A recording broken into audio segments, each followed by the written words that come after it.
Welcome to our YouTube channel Nisha education. आज के इस वीडियो में हम क्लास 9 का चैप्टर 6 रेखाएं व कोण की एक्सरसाइज 6.3 का क्वेश्चन नंबर 5 और क्वेश्चन नंबर 6 सॉल्व करेंगे, जो कि इस एक्सरसाइज के लास्ट क्वेश्चंस है। ठीक है, तो चलिए क्वेश्चन नंबर 5 देखते हैं कि हमसे क्या पूछा गया है। आकृति में यदि PQ लंब है PS पर और PQ समांतर है SR रेखा के, ठीक है, तो हमें यहाँ पर क्वेश्चन में एक आकृति दी हुई है और बोला गया है कि PQ लंब है PS पर। ठीक है, PQ लंब है PS पर, इसका मतलब ये हुआ कि यहाँ पर 90 अंश का कोण बनेगा। ठीक है, ये सिंबल कितने अंश का कोण दर्शाता है? 90 अंश का। ठीक है, फिर आगे दिया हुआ है कि PQ समांतर है SR रेखा के। ठीक है, ये जो PQ लाइन या रेखा है ये SR के क्या है? समांतर है। ठीक है, और जब भी दो रेखाएं समांतर होती है और उनके बीच में कोई तिर्यक रेखा होती है तो वहां पर बनने वाले एकांतर कोण और संगत कोण आपस में बराबर होते हैं। इस बात का आप ध्यान रखिएगा। आगे दिया हुआ है कोण SQR का मान। ठीक है, कोण SQR का मान कितना है? 28 अंश, ये हमें क्वेश्चन में दिया हुआ है। आगे है और कोण QRT। ठीक है, कोण QRT का मान कितना दिया हुआ है? 65 अंश। तो हमें x और y के मान ज्ञात करना है। ठीक है, तो आई होप क्वेश्चन आपको अच्छे से समझ में आया होगा। हमें क्वेश्चन में बोला गया है कि PQ लंब है PS पर, मतलब यहाँ पर 90 अंश का कोण बन रहा है। ठीक है, और यहाँ पर दो कोणों के मान दिए हुए हैं, एक कोण ये, एक कोण ये, और बोला गया है कि PQ जो रेखा है वो SR के समांतर है। ठीक है, तब हमें x और y के मान ज्ञात करने हैं। तो देखिए, जैसा कि हम चित्र में देख पा रहे हैं, यहाँ पर PQ और SR क्या है? समांतर रेखा। ठीक है, और QR हमें यहाँ पर क्या दिख रही? तिर्यक रेखा। ठीक है, समझ पा रहे होंगे, ये इस प्रकार से है। ठीक है, तो ये दोनों मतलब PQ और SR जो लाइन है ये दोनों समांतर हैं, और यहाँ पर ये जो QR लाइन है ये क्या है? तिर्यक रेखा। ठीक है, तो यहाँ पर ये जो कोण बन रहा है, ठीक है, और ये पूरा कोण जो है ये दोनों क्या होंगे भी? एकांतर अंतः कोण। ठीक है, आ रही बात समझ में? यहाँ पर जो कोण बन रहा है और यहाँ पर जो कोण बन रहा है वो क्या होंगे? एकांतर अंतः कोण, और हमें पता है कि एकांतर अंतः कोण आपस में बराबर होते हैं। इसका मतलब ये हुआ कि ये 65 अंश और x धन 28 अंश, इन दोनों का जो मान होगा वो क्या होगा? बराबर होगा। अब इससे होगा ये कि हमें x का मान मिल जाएगा। ठीक है, और हमसे क्वेश्चन में बोला भी गया है कि आप x का और y का मान ज्ञात कीजिए। तो इस प्रकार हम x का मान निकालेंगे। अब देखिए y का कैसे निकालेंगे। अब आप लोगों को एक त्रिभुज दिख रहा होगा PSQ। ठीक है, और किसी भी त्रिभुज में यदि दो कोणों के मान पता हो तो हम तीसरा कोण निकाल सकते हैं। ठीक है, तो जैसा कि हमें क्वेश्चन में दिया हुआ है ये 90 अंश का कोण है। ठीक है, x तो हम अभी निकाल ही लेंगे, और जब दो कोण हमें पता है तो हम तीसरा कोण आसानी से निकाल लेंगे। तो चलिए, जैसा जैसा मैंने यहाँ चित्र में बताया है उसी तरह से हम इसे सॉल्व कर लेते हैं। तो सबसे पहले हम लिख देंगे PQ समांतर है SR के। ठीक है, ये यहाँ पर साइड में रीजन दे देते हैं कि हमने लिखा कहाँ से, तो दिया है। ठीक है, और QR तिर्यक रेखा है।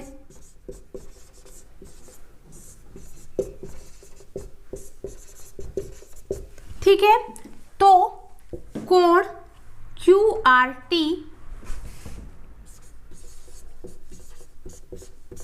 बराबर होगा कोण RQP के। ठीक है, रीजन दे देंगे एकांतर अंतः कोण। ठीक है, ये दोनों क्या है? एकांतर अंतः कोण। अब देखिए, कोण QRT का मान कितना है? 65 डिग्री। ठीक है, तो हम यहाँ पर इसका मान लिख देते हैं, बराबर कोण RQP को हम क्या लिख सकते हैं? इस पूरे कोण को क्या लिख सकते हैं? x धन 28। ठीक है, तो मैं यहाँ लिख देती हूँ x धन 28 अंश। आई होप आप समझ पा रहे होंगे। ठीक है, ये दोनों एकांतर कोण हैं और एकांतर अंतः कोण आपस में क्या होते हैं? बराबर। इसका मान मैंने लिख दिया 65 अंश और ये पूरा कोण इन दोनों कोण को जोड़ने से बनता है। ठीक है, तो इसकी जगह हमने लिख दिया x धन 28 अंश। अब हम पक्षांतर करके x का मान निकाल लेंगे। ठीक है, तो मैं यहाँ पर x इधर लेकर आ जाती हूँ और यहाँ से हो जाएगा 65 अंश माइनस कितना 28 अंश। तो x बराबर 65 में से 28 अंश घटाएंगे तो कितना बचेगा 37 अंश। ठीक है, तो पहला आंसर क्या आया, x का मान 37 अंश।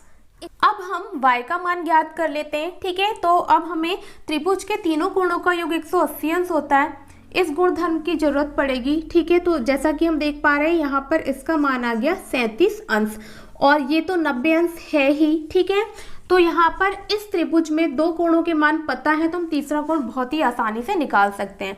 ठीक है, तो मैं यहाँ पर लिख देती हूँ त्रिभुज PQS में क्या क्या होगा, 90 अंश। ठीक है, धन यहाँ चलिए एक बार x लिख ही देते हैं, फिर इसका मान रख देंगे, धन y बराबर कितना होगा 180 अंश। ठीक है, ये हो जाएगा 90 अंश धन x का जो मान आया है वो 37 अंश है, धन y बराबर कितना 180 अंश। ठीक है, अब इसे आगे सॉल्व करेंगे तो यहाँ से हो जाएगा y और ये 180 अंश ऋण 90 और 37 को जोड़ेंगे तो ये होगा 127 अंश। अब इसे आगे सॉल्व करते हैं। ठीक है, तो y बराबर 180 अंश में से 127 अंश घटाएंगे तो यहाँ पर बचेगा 53 अंश। ठीक है, तो देखिए हमने कितनी आसानी से x और y का मान ज्ञात कर लिया। ठीक है, ये भी हमारा क्या है आंसर और ये भी क्या है answer. I hope question number 5 आप लोगों को बहुत अच्छे से समझ में आया होगा। ठीक है, बहुत ही आसान क्वेश्चन था।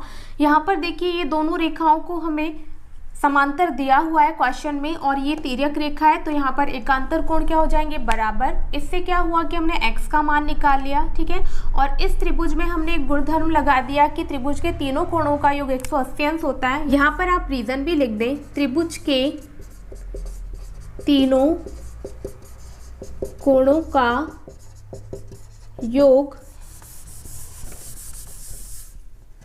180 अंश होता है। ठीक है, और इस प्रमेय की हेल्प से हमने क्या किया, y का मान निकाल लिया। इस प्रकार हमारे पास x और y के मान निकल कर आ गए। चलिए इस एक्सरसाइज का छठवां मतलब लास्ट क्वेश्चन सॉल्व करते हैं। नेक्स्ट क्वेश्चन है क्वेश्चन नंबर 6। देखते हैं क्वेश्चन में क्या बोला गया है। आकृति में हमें यहाँ पर इस क्वेश्चन में एक आकृति दी हुई है जो कि मैंने यहाँ पर बनाया हुआ है। ठीक है, आकृति में त्रिभुज PQR। ठीक है, त्रिभुज जो मैं नाम लूंगी आप चित्र में देखते जाइएगा। ठीक है, PQR की भुजा QR को S तक बढ़ाया गया है। ठीक है, आप लोगों को त्रिभुज PQR दिख रहा होगा। ठीक है, इसकी जो एक भुजा है QR, इसको S बिंदु तक बढ़ाया गया है। ठीक है, फिर आगे दे रखा है यदि कोण PQR। ठीक है, यदि कोण PQR और कोण PRT। ठीक है, मतलब ये वाला कोण और ये पूरा कोण। ठीक है, PRS मतलब ये पूरा कोण और ये वाला पूरा कोण के समद्विभाजक बिंदु T पर मिलते हैं। ठीक है, इसके समद्विभाजक मतलब ये वाली लाइन। ठीक है ना, मैं यहाँ पर बना देती हूँ ये। ठीक है, ये वाली लाइन जो है और ये वाली लाइन क्या है, इन कोणों की समद्विभाजक है। इसका मतलब ये हुआ कि ये लाइन मतलब ये QT लाइन इस पूरे कोण को दो बराबर भागों में बांट रही है और सेम यहाँ पर ये जो RT लाइन है, ठीक है, ये पूरे कोण को दो बराबर भागों में बांट रही है। ठीक है, समद्विभाजक का मतलब ये होता है कि दो बराबर भागों में बांटना, है ना। बिंदु T पर मिलते हैं। ठीक है, इन दोनों कोणों के समद्विभाजक जो है बिंदु T पर मिलते हैं। फिर आगे दे रखा है तो सिद्ध कीजिए कि कोण QTR, ठीक है, कोण QTR बराबर है हाफ कोण QPR के। ये चीज हमें सिद्ध करनी है। ठीक है, तो आप इस क्वेश्चन को बहुत अच्छे से समझिएगा। ठीक है, बहुत ही आसान क्वेश्चन है, आप ध्यान से समझेंगे तो एक ही बार में समझ में आ जाएगा। ठीक है, तो सबसे पहले हमें जो चीज़ दी हुई है हम उसको लिख लेते हैं। ठीक है, तो मैं यहाँ पर लिख देती हूँ कि कोण या दिया है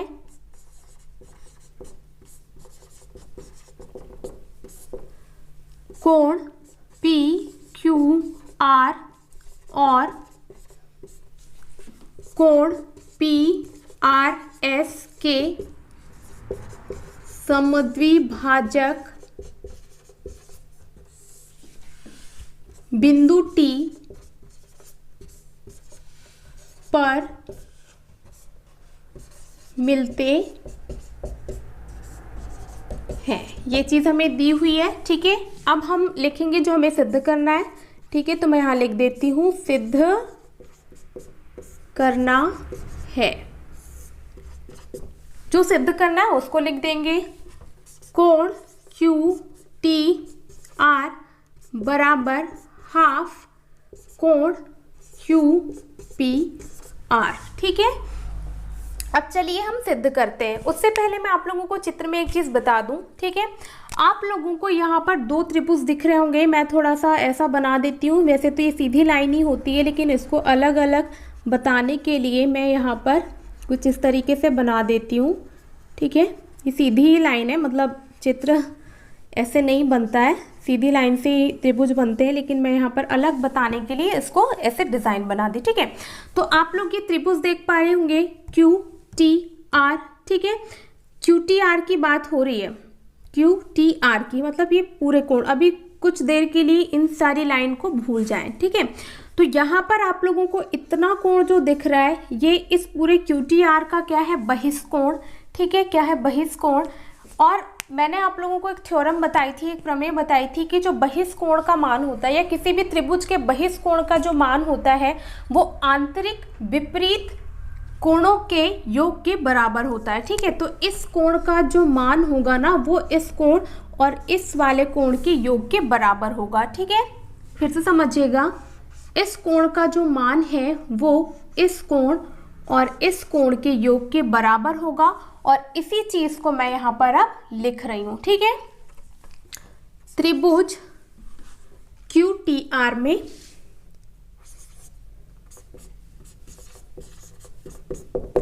ठीक है, कोण टी आर एस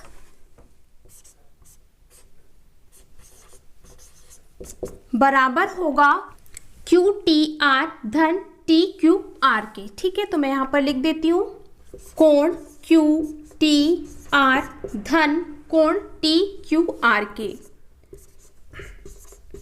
ठीक है। रीजन हम दे देते हैं कि त्रिभुज के बहिष्कोण का मान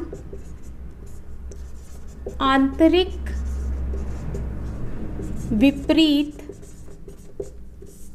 कोणों के योग के बराबर होता है, ठीक है। रीजन देना भी जरूरी होता है। अब देखिए यहाँ पर मैंने ऐसा क्यों किया, ठीक है। मैं ये चीज़ आपको आगे बताऊंगी, लेकिन अभी जो हमें क्वेश्चन में दिया हुआ है क्यू टी आर, ठीक है। तो हमें इस वाली लाइन को क्यू टी आर के बराबर में लाना है, मतलब हमें यहाँ पर पक्षांतर कर देना है, ठीक है। तो यहाँ से हो जाएगा कोण क्यू टी आर बराबर, मैं पक्षांतर कर दे रही हूँ, ठीक है। तो यहाँ हो जाएगा कोण टी आर एस माइनस कोण टी, ठीक है। कुछ नहीं किया, पक्षांतर किया है। अब हम क्या करेंगे, इसको दे देंगे इक्वेशन नंबर फर्स्ट। इसकी हमें आगे जरूरत पड़ने वाली है, ठीक है। अब यही चीज हम दूसरे त्रिभुज में भी करेंगे। देखिए यहाँ पर आप लोगों को एक दूसरा त्रिभुज दिख रहा है पी क्यू आर, ठीक है, दिख रहा है। अब यहाँ पर भी हम यही चीज लगा देंगे। तो देखिए यहाँ पर ये जो कोण है, ये पूरा कोण, ठीक है, ये पूरा कोण पी क्यू आर का क्या है, बहिष्कोण, ठीक है। तो इस त्रिभुज का ये बहिष्कोण है, तो इसका मान इस त्रिभुज में जो आंतरिक विपरीत कोण है, मतलब ये वाला कोण और ये वाला कोण, इन दोनों कोणों के योग के बराबर होगा। जैसा हमने इस त्रिभुज में किया था ना, सेम हमको इस त्रिभुज में भी करना है, ठीक है। आई होप ये बात आपको अच्छे से समझ में आ रही होगी। तो चलिए मैं यहाँ पर लिख देती हूँ त्रिभुज पी क्यू आर में, ठीक है, बहिष्कोण क्या है, पी आर एस है। तो हम लिख देते हैं यहाँ पर कोण पी आर एस बराबर ये बहिष्कोण इस त्रिभुज के दोनों जो आंतरिक विपरीत कोण है उनके योग के बराबर होगा। ठीक है, तो चलिए हम इस चीज को यहाँ पर लिख देते हैं कि कोण क्यू पी आर धन क्या हो जाएगा, ये क्यू पी आर धन पी क्यू आर के योग के बराबर, कोण पी क्यू आर के योग के बराबर। ठीक है, ये बहिष्कोण है और ये बहिष्कोण आंतरिक विपरीत कोणों के बराबर होगा। तो मैंने ये दोनों कोणों को यहाँ पर लिख दिया है।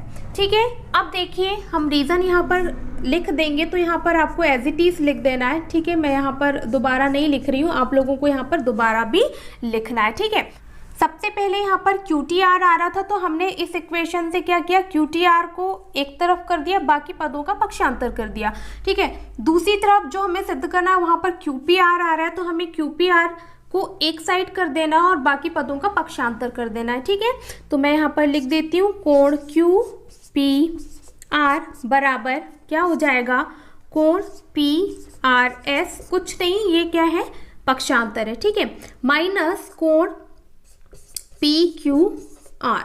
अब देखिए यहाँ पर QPR तो है लेकिन QPR के साथ 1/2 भी आ रहा है। ठीक है, तो हमें ये कैसे लाना है, हम क्या कर सकते हैं, इन दोनों पदों में 1/2 का गुणा कर सकते हैं। तो हमें जो सिद्ध करना है ना वो वाली टर्म आ जाएगी क्या, 1/2 कोण QPR, और ये तो हम ला ही लेंगे। ठीक है, अब चूंकि यहाँ पर 1/2 है और हमें यहाँ पर 1/2 लाना है तो हम क्या करेंगे, सिद्ध करने के लिए यहाँ पर दोनों पक्षों में 1/2 का गुणा कर देंगे। ठीक है, तो मैं यहाँ कर देती हूँ 1/2 और ये कोण QPR बराबर यहाँ पर हो जाएगा 1/2 और ये हो जाएगा कोण PRS माइनस कोण PQR। ठीक है, अब क्या करेंगे, इस हाफ का हम इसमें और इसमें गुणा कर देते हैं, ये हो जाएगा 1/2, यहाँ से कोण QPR बराबर 1/2 कोण PRS माइनस 1/2 कोण